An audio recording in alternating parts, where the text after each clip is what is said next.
House of Squibb, manufacturing chemists with the medical profession since 1858, bring you Academy Awards. The pictures, the players, the techniques and skills which have won or been nominated for the coveted awards granted each year by the Academy of Motion Picture Arts and Sciences to each in his field for outstanding achievement.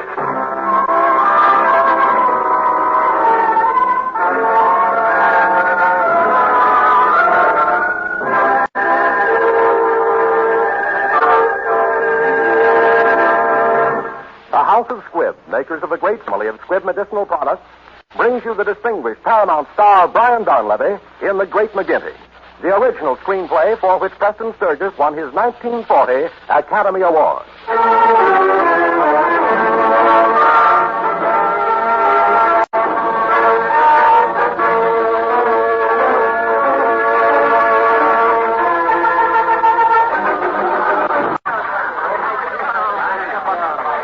This is a story of a guy called McGinty who's penning bar a joint out of the book. This is the story of McGinty, his friends, and their brief day of glory. Well, here we are. And if your eyes can see through the cigarette smoke, I'll point out our interesting characters. Oh, yeah, those tough, deadpan-looking mugs at the table playing poker. Open! Get it up. That's the boss. Used to be a big-shot political boss up north. I'm in, boss. That's Louis. He carries a rod under his arm and nothing under his cap. I'm in too, boss. That's the politician. And over here, the pale-faced young man staring into his name is Thompson. He's new down here and very sad. Where's the door to the patio? Right behind that palm. And behind the bar... What's this bar for me, Pedro? I got a hunch about that guy, Thompson. The great McGinty himself about to go into action. Shall we join McGinty in the patio? Hey, you, give me that gun. No, leave me alone. Give me it. I don't want to live anymore. Shut up. Come on out of here. Don't you? You're breaking my arm. Well, are you coming peaceful? All right. Why did you have to stop me? Why didn't you let me do it? Here, have a drink. Thanks. Hey, what's the matter with you, kid? What do you want to pull a gun on yourself for? I hadn't any right to go on living. Nuts. What did you do? I was the cashier of a bank up in Montclair, New Jersey. So what? I had a nice house, nice wife, nice kids. And I stole $25,000 from the bank. Oh, I don't deserve to live.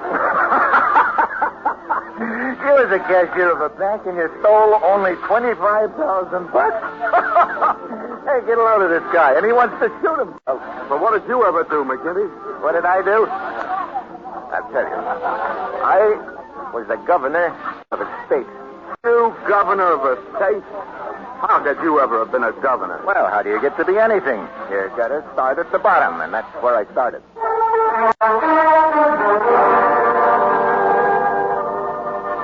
I got into town under a freight car. It's snowing, and I'm cold and beat, and I ain't been eating for 2 days, and I'm in a soup kitchen inhaling some broth when the politician ups to me.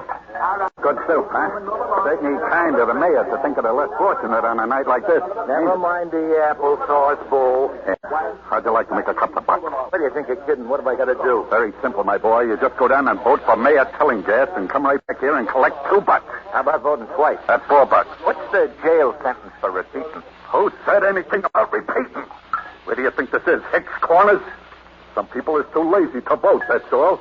They don't like this kind of weather. Some of them is sick in bed and can't vote. Maybe a couple of them croaked recently. That ain't no reason why Mayor Tillinghast should be cheated out of their support. All we're doing is getting out the vote.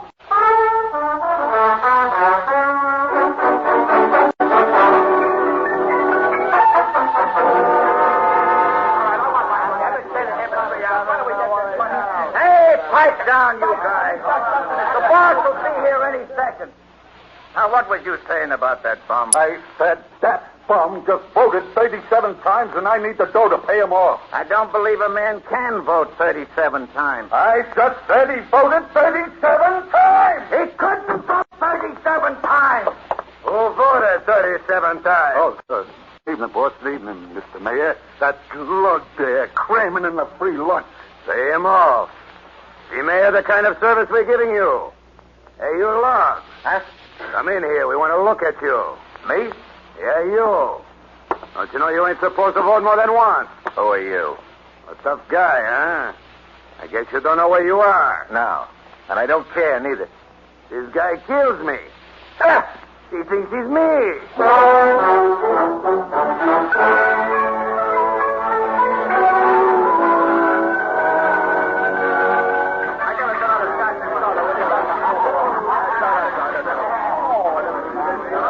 I didn't know it, but he was the big political boss of the town. I guess he took a liking to me because he gave me some dough and I got a shave and a manicure and I bought me a new suit.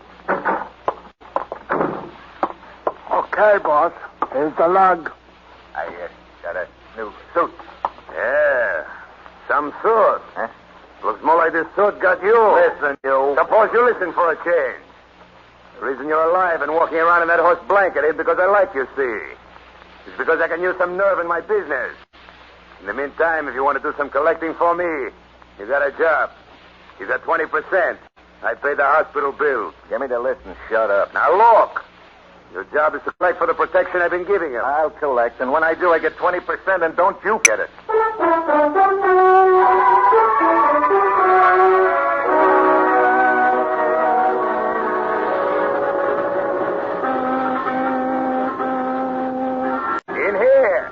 In here, Mark.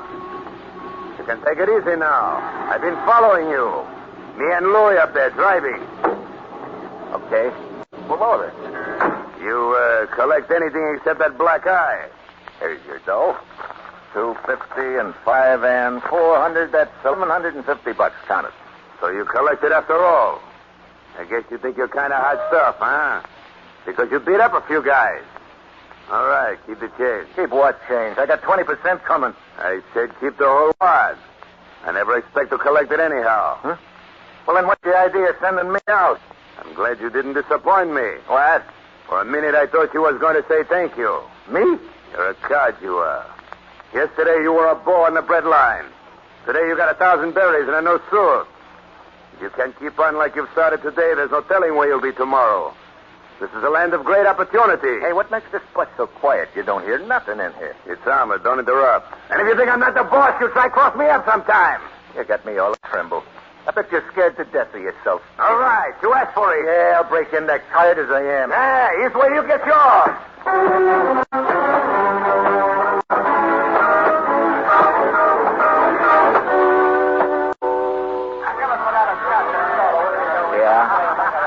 He always was a little muscle-bound. I could beat him to the punch, you know. Boy, but we had some shenanigans. I thought you said you were the governor of a state. Sounds like you were just a cheap crook. Well, you got to crawl before you walk, don't you? I collected the chicken feed for a while, see, and then the guy makes me an alderman, and I move in on the second floor.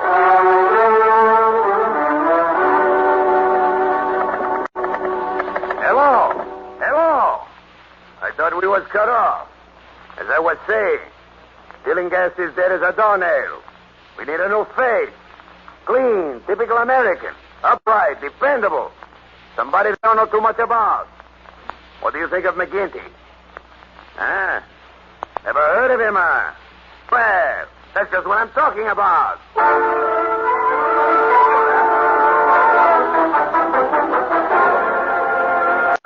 $100,000. That's what they tell me. But that's a confounded outrage, Mr. Alderman. Even in the days of Boss Herman, we didn't have to pay that much for franchises. Not even in the days of Bathhouse Jake. Those boys were fighters compared to this mob. Oh, you don't mean that, Mr. Maxwell. You've got to remember everything's gone up. Living expenses is higher. There's an income tax. And, well, you're dealing with a better class of men than Bathhouse Jake. Now, look here. I will not pay graft. Millions for defense, but not 1 cent for tribute. You could call it advertising. Yes? Come over here. I want to talk to you. I got something important. Be right over. Well, I'm sorry, Maxwell, but that's the way it is. Catherine? Yes, Mr. McGinty? I've got to go over and see the boss. I'll be back about 4. All right, Mr. McGinty. Now, just a minute, McGinty.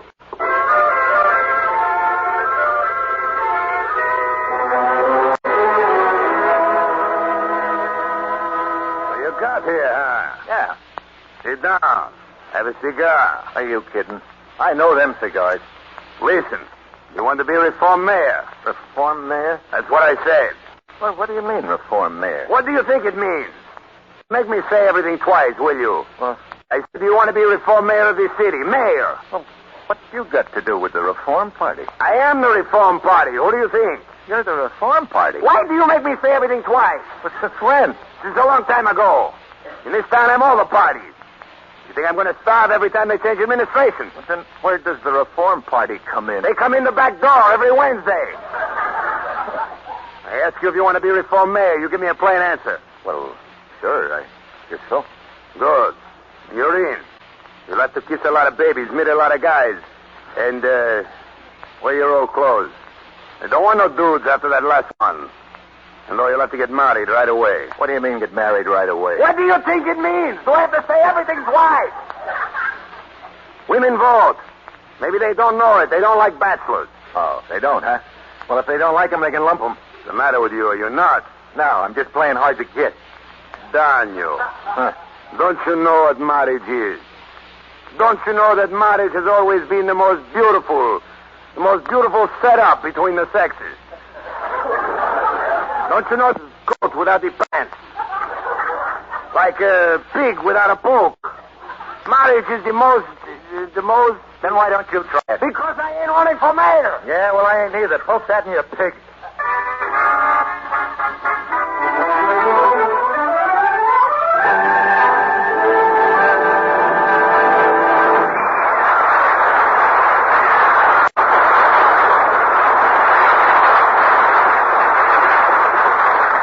Before continuing with part 2 of Academy Award, may we suggest for your enjoyment every day an ever-popular member of the great family of Squibb products, pure, refreshing Squibb Dental Cream.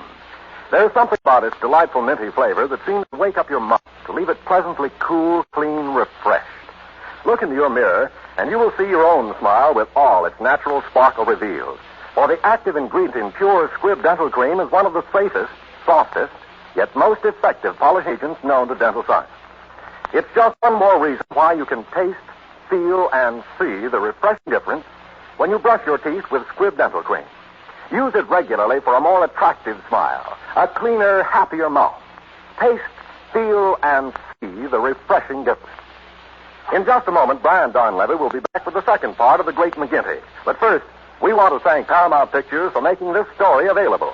You'll be interested to know that you can soon see Brian Donlevy in Paramount's new Technicolor production, The Virginian.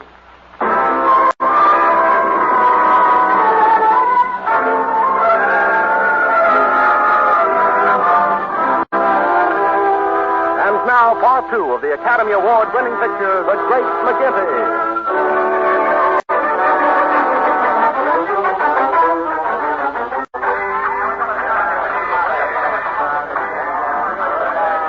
You want another shot of this? Yeah. Well, you getting out? Yeah, I made the mistake of talking it over with my secretary first, and then I was a goner. Oh, I'm so happy for you, Mr. McGinty. What are you talking about? I told him to go fly a kite. Can you see me telling some dame where I've been till 2 o'clock in the morning, and how did you get that lip rouge on your hat? Well, I certainly feel the same way you do about it, Mr. McGinty, but you need the woman's vote. And if you had a wife... what I mean to say, Mr. McGinty, is that I've been married before, and, well, I'd be willing to marry you, Mr. McGinty. Huh? Hello, Mr. McGinty's office. Who's calling? Oh, it's for you, Mr. McGinty. Yeah. Oh, what? Tell him I'm dead or something. I got to go into the office and think this over. Careful.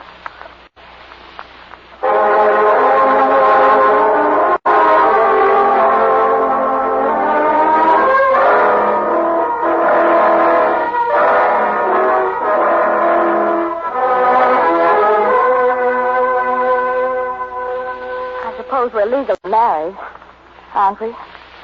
Really married? That's what the guy said.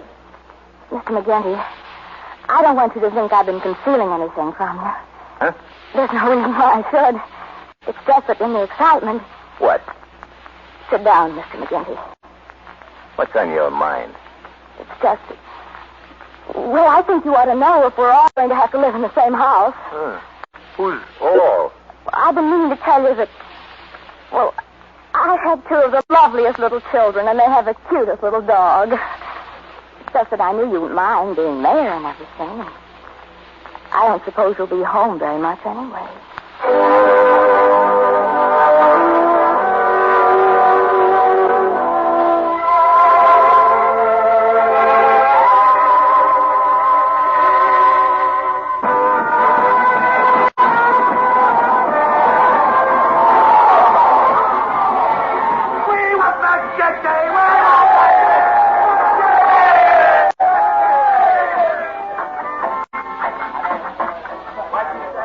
Got me all right. Being married was a cinch to get elected. And Catherine wasn't a bad wife at all. For any guys, though, even though we didn't work at it for a while. But being mayor was a cinch. But when I got to thinking of being married, that was a lot tougher. Come in. Oh, Bessie, put it on the bed, Bessie. Did you wash out those other stockings? Not yet. Oh, Mr. McGinty, what are you doing in my room? Well, you know, Catherine, I was thinking, why don't we have dinner together sometime? Well, I'd be very glad to, Mr. McGinty. Anytime. You know, if you told anybody that we've been living here like this for 6 months and neither one of us ever give the other one a thought, they wouldn't believe it. That's right. Even if it was true, they wouldn't believe it. Well, it's silly. Yes, it is. I ain't never even kissed you. No, Mr. McGinty. That's silly, isn't it? Yes, Mr. McGinty. Oh, what's the use of being silly? I'm your husband, ain't I? Catherine? Oh, Mr. McGinty.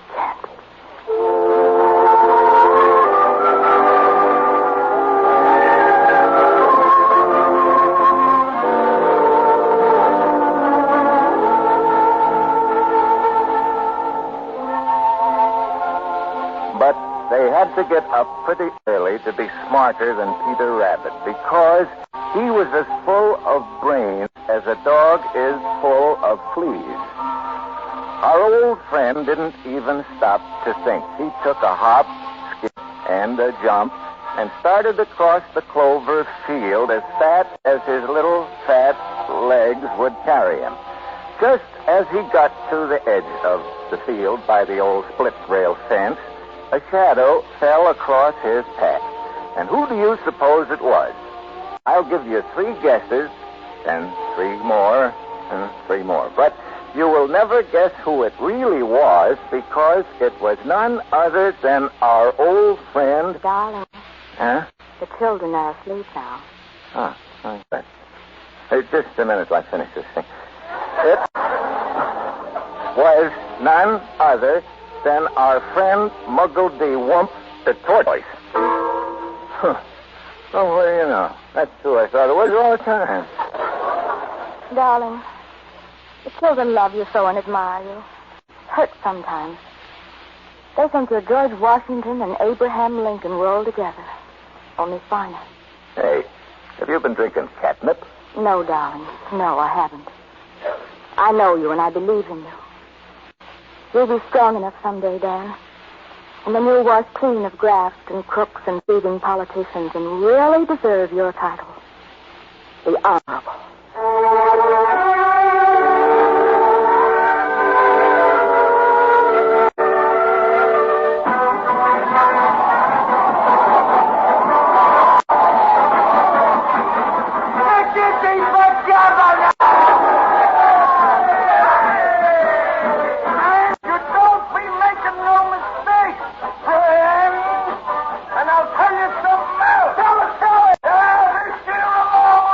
He's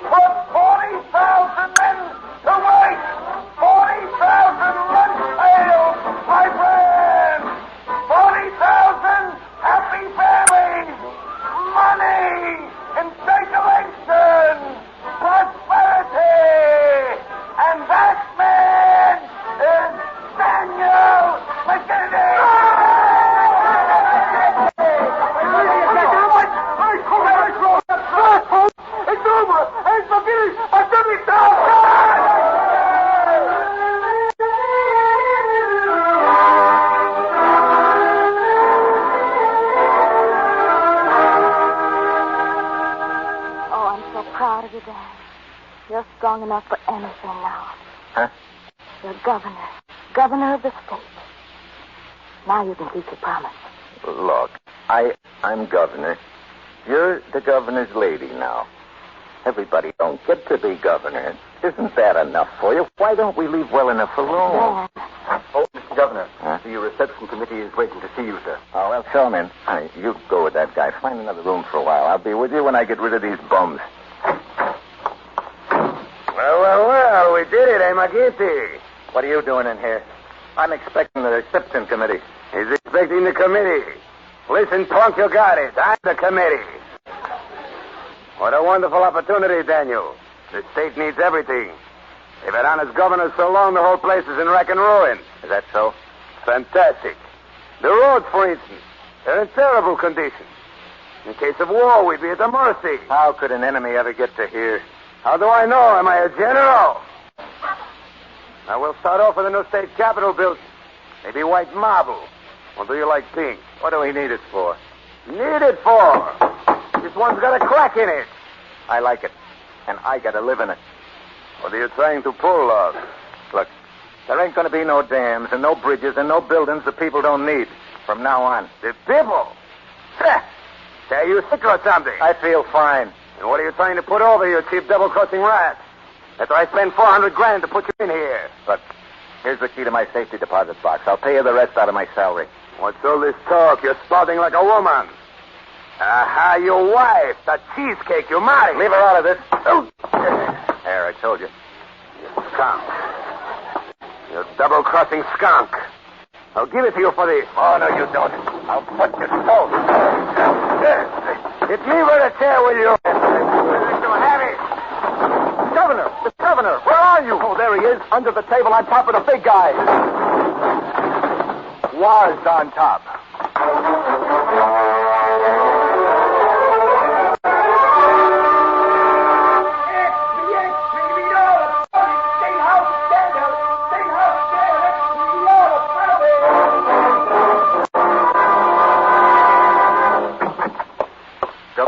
Governor McGinty. Yeah? I'm afraid I've got bad news for you, Governor. You're under arrest.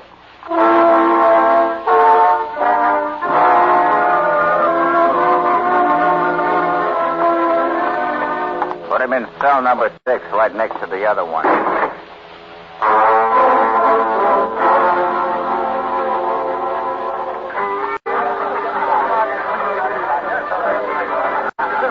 Oh, boy, that turned out to be something. I said he tried to kill me. He said I tried to kill him. He said I was a crook. I said he was. Well, anyway, there we were, sitting on the hot seat in the cooler, side by side. Oh, Dan, I'll stand by you. I'll fight for you night and day. We'll lick them if it takes 20 years. Sure. Thanks for trying, honey. Well, good night, Dan. Good night, honey. And don't you worry about me.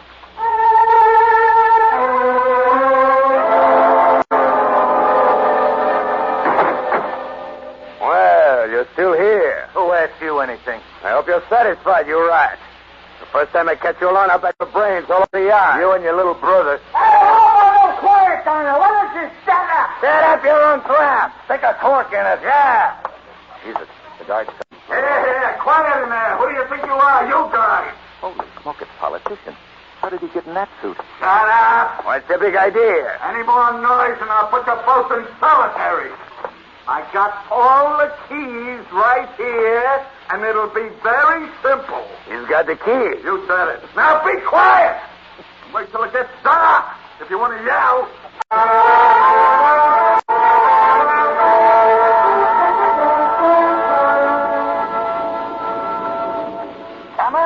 Come on, Long. You want we should get caught now after the politicians fry out? They got his car on our side. I'll be right with you, horseface. Just let me finish this phone call. Catherine, I can't talk much. I got 2 mugs waiting for me. I couldn't stay in the jug. It wouldn't look right for you to have to tell the kids. I think you're wonderful, honey, and I wanted to tell you I left your key to the deposit box. There's something there I held out on you. So long, honey. Come on, we got a boat to catch. I gotta hang up, darling. I'm sorry it didn't work out, but you can't make a silk purse out of a pig's ear. Kiss the kids for me, will you? Come on, I said. Why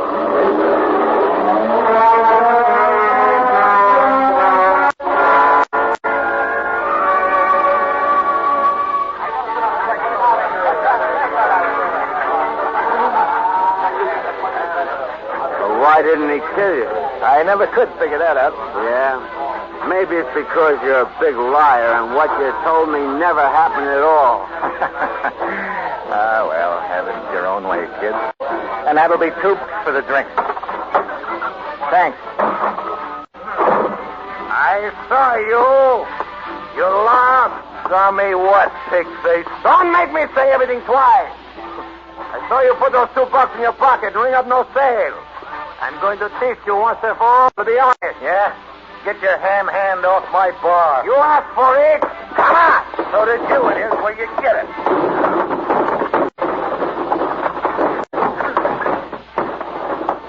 Hey, it's so quiet in here. Nothing but that music. What's going on at the bar?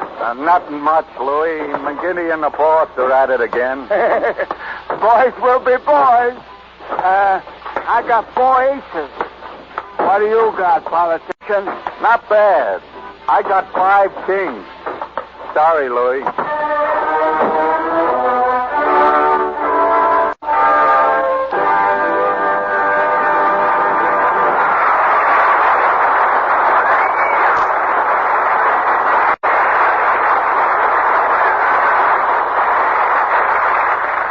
If you will look at any Squibb product, you will see that every package bears a control number. That number is the symbol of a painstaking way of working that safeguards every step in the production of every Squibb product. Every date, every test that is made, from the day raw materials arrive at Squibb to the day the finished product is in your hands, is recorded by the Squibb control number. It identifies every laboratory worker and every scientist involved in the making of a Squibb product. It helps to eliminate the risk of human error in all Squibb products, from life-saving drugs to pure Squibb dental cream. For no Squibb product is released until every detail of its history has been entered in its control record. It's just one more evidence of the quest for perfection that never ceases in the house of Squibb. One more reason why Squibb is a name you can trust.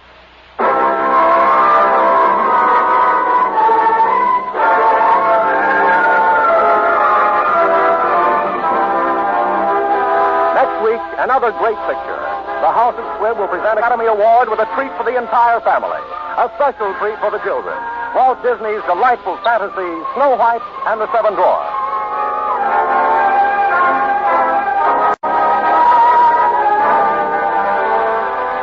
Paramount's The Great McGinty was written for radio by Frank Wilson with an original musical score composed and conducted by Lee Stevens. Our producer-director is Z. Engelbach. Paramount's current release is Kitty, starring Paulette Goddard and Ray Milland. This is Hugh Brundage bidding you good night until next week at the same time when you are invited to listen again to Academy Award, presented by the House of Squibb, a name you can trust.